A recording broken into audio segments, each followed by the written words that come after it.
Bir vaxtlar toxuculuq üçün əsas xammal olan yuna tələbat böyük idi. Qırxılan yun tədarükə göndərilər, iplik hazırlanaraq toxuculuq sahələrində istifadə edilərdi. Yəni o zamanlar yun tədarükündə elə bir problem yox idi. Lakin son illər Respublikamızın Aran bölgəsində, eləcə də Salyan rayonunda da xam yunun satışında çətinliklər yaranıb. Elə fermerləri də narahat edən bu məsələdir. Bir tərəfdə talvarlar altında qalaqlanan, həmçinin kanalların ətrafında yandırılaraq tüstülənən yun, digər tərəfdə isə örüşdə otlayan qoyunlar. Bu görüntülər Salyan rayonunun Şorsulu kənd ərazi vahidliyində yerləşən qoyunçuluq təsərrüfatlarındandır. Təsərrüfat sahiblərindən biri Mirzə Əlizadə artıq 10 ilə yaxındır qoyunçuluqla məşğul olur. Qoyun-quzuların baş sayını 300-ə çatdıran sahibkar ötən ildən talvar altında yığıb saxladığı yun məhsuluna ürək ağrısı ilə baxır. Köks ötürərək deyir ki, hər il qoyunlardan yaz qırxını zamanı 400-500 kiloqram yun götürür. Digər ki, sata bilmir. 6-7 ildir qoyunçuluqla məşğulam.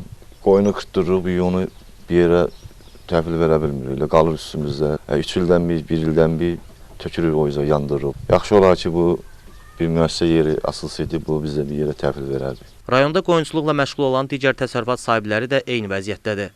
İstər rayonda, istərsə də ətraf bölgələrdə yun emalı müəssisələri olmadığından fermerlər hər il əldə etdikləri tonlarla yunu ya çölə atmaq, ya da yandırmaq məcburiyyətində qalırlar. Halbuki əvvəllər yun qədər dəyərli məhsul yox idi.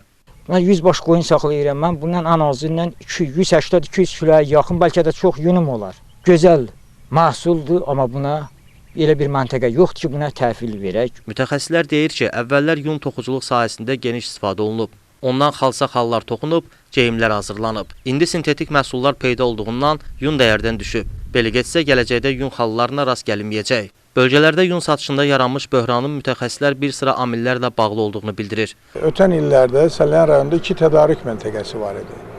Bu günləri rayonda tədarük məntəqəsinin açılmasına böyük ehtiyac var. Qoyunlarda bizim istehsal etdiyimiz yunlar qaba yunlardır və yarım qaba yunlardır. Onların da alışı tədarük məntəqələrinə yeri gəlmişkən sərf etmir. Mütəxəssislərin fikrincə, bəzi zonalarda mərkəzləşdirilmiş yun emalı müəssisələri yaratmaqla vəziyyətdən çıxmaq mümkündür. Məhz o zaman toxuculuq müəssisələri tam gücü ilə işə düşər, yeni iş yerlərinin açılmasına da təkan verər.